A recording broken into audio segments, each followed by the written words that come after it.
Hello friends, welcome. This is Neetu Kumari. तो आज का जो हमारा टॉपिक है वो है पेडागोजी ऑफ सोशल स्टडीज़। ये हमारा प्रीवियस ईयर का क्वेश्चन पेपर है।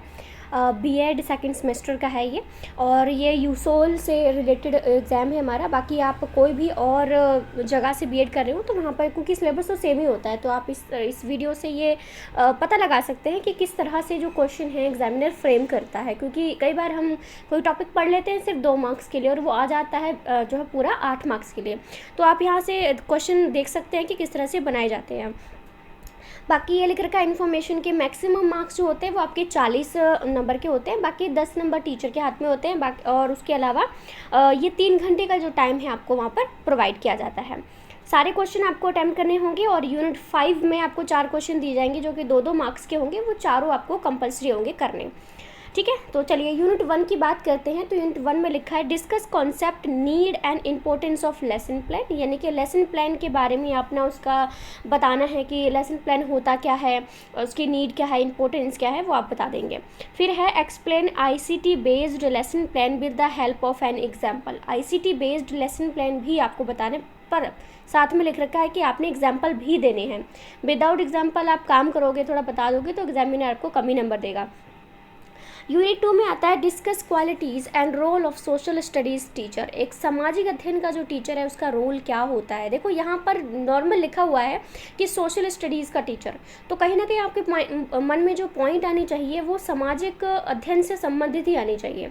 यानी जब आप कोई भी हेडिंग लिखोगे कि मान लो आप लिखने वाले हो कि फैसिलिटेटर होना चाहिए टीचर, ठीक है, तो आप उसमें सोशल स्टडीज़ के ही कुछ इन्फॉर्मेशन डालने की कोशिश करें तो वो रिलेट हो पाएगा। फिर है what is the need of social studies room, explain different equipment required for it. यानी ठीक है, इट यहाँ लिखा है कि सोशल स्टडीज़ रूम का कॉन्सेप्ट क्या है और उस रूम में किस तरह के इक्विपमेंट होने चाहिए, क्या क्या चीज़ें वहाँ पर होनी चाहिए, तो वो आपने वहाँ पर एक्सप्लेन करनी है। यूनिट 3 में आता है describe use of rubrics and portfolio in assessment of social studies. Rubric के बारे में अपने पता होगा कि आपको कि एक असेसमेंट करने का ही एक तरीका होता है। पोर्टफोलियो में आप इन्फॉर्मेशन बच्चे की काफ़ी सारी चीज़ें करते हैं, तो उसके थ्रू आप बच्चे की असेसमेंट कैसे करेंगे सोशल स्टडीज़ से रिलेट करके आपको बताना है। फिर है what do you mean by an achievement test, explain procedure of construction of an achievement test. Achievement test को आपने थोड़ा सा पहले तो एक्सप्लेन करना है कि होता क्या है, और उसके बाद फिर आपने थोड़ा प्रोसीजर भी बताना है कि अचीवमेंट टेस्ट बनाते हैं तो आपको सबसे पहले क्या कौन से स्टेप्स को फॉलो करना पड़ता है। इसमें हिंदी, इंग्लिश और पंजाबी तीनों में है। ठीक है, मैं बाकी इंग्लिश में आपको पढ़ के सुना रही हूँ, बता रही हूँ, अच्छे से एक्सप्लेन कर रही हूँ, फिर आपको हिंदी और पंजाबी का भी दिखा दूंगी। यूनिट 4 आता है discuss the relationship between agriculture and the national economy with example. जो हमारी कृषि है और जो हमारी राष्ट्रीय अर्थव्यवस्था है उनके बीच में रिलेशन क्या है। तो मैंने इस क्वेश्चन को अटेम्प्ट किया, तो मैंने सबसे पहले तो इनको थोड़ा सा एक्सप्लेन किया, मीनिंग एग्रीकल्चर का, मीनिंग सोशल इकोनॉमी का, और उसके बाद मैंने एक दूसरे पर इन्फ्लुएंस के तरीके से बताया कि जो कृषि है वो किस तरह से हमारी राष्ट्रीय अर्थव्यवस्था पर प्रभाव डालती है। फिर मैंने एक हेडिंग लिखी कि जो राष्ट्रीय अर्थव्यवस्था है वो कृषि पर किस प्रकार से प्रभाव डालती है।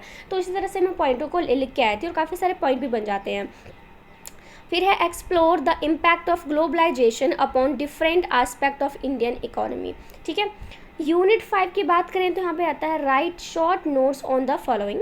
पहला है डायरी बेस्ड लेसन प्लान आपने बताना है। अगर आपको थोड़ा फॉर्मेट भी पता है तो थोड़ा बना के आ जाना वहाँ पे। बताना तो है ही आपको कि डायरी लेसन प्लान होता क्या है, लेकिन अगर फॉर्मेट भी पता है तो उसका थोड़ा सा स्ट्रक्चर जो है वो लिख देना वहाँ पे।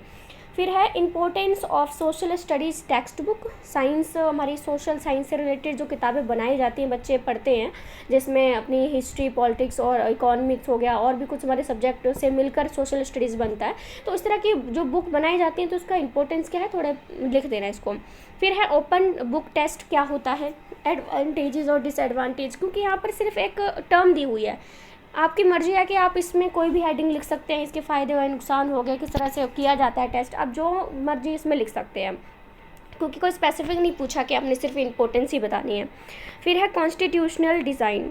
यहाँ पे कॉन्स्टिट्यूशनल डिज़ाइन लिखा हुआ है, और जब हिंदी मीडियम में दिखाऊंगी वहाँ पर कॉन्स्टिट्यूशनल उद्देश्य लिखा हुआ है, संवैधानिक उद्देश्य लिखा हुआ है, लेकिन मैंने इंग्लिश में जो लिखा हुआ था कॉन्स्टिट्यूशनल डिज़ाइन, उसके अकॉर्डिंग ही आंसर अटैम्प्ट किया था। ठीक है। और कॉन्स्टिट्यूशनल डिज़ाइन में मैंने बताना था कि फ़ीचर बताने थे, कॉन्स्टिट्यूशनल डिज़ाइन के फ़ीचर्स बताने आपने, हमारे संविधान के क्या क्या विशेषताएं, लचीला है ना, एकल नागरिकता है, चुनाव का अधिकार है, चुनने का अधिकार है, तो ये चीज़ें हमारी उसमें आ जाएंगे। अब हम बात करते हैं हिंदी मीडियम में। हिंदी मीडियम के जो क्वेश्चंस हैं वो मैं आपको पढ़ के नहीं सुनाऊंगी, बस धीरे धीरे करके स्क्रॉल कर देती हूँ, ठीक है, क्योंकि बाकी तो मैं आपको समझा ही चुकी हूँ। ये मैं इसलिए करूँ ताकि मेरे जो हिंदी मीडियम और पंजाबी मीडियम के विद्यार्थी हैं वो आराम से रिलेट कर पाएँ, कई बार इंग्लिश नहीं समझ में आती है ना। अब पंजाबी का भी आप देख सकते हैं।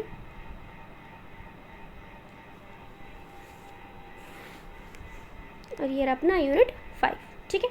तो ये मुझे लगता है आपको अच्छे से समझ में आ गया होगा। बाकी इसमें से अगर कोई क्वेश्चन है जो आप चाहते हैं कि मैं आपको बना के दे दूँ, तो मैं एक वीडियो बना दूँगी, ग्रीन बोर्ड है मेरे पास, तो वहाँ से मैं आपको वीडियो पूरी तरह से एक्सप्लेन करके प्रोवाइड कर दूँगी। अगर आप चाहते हैं तो मुझे कमेंट करके बता सकते हैं, बाकी अच्छा लगा हो तो मुझे कमेंट करके बता सकते हैं।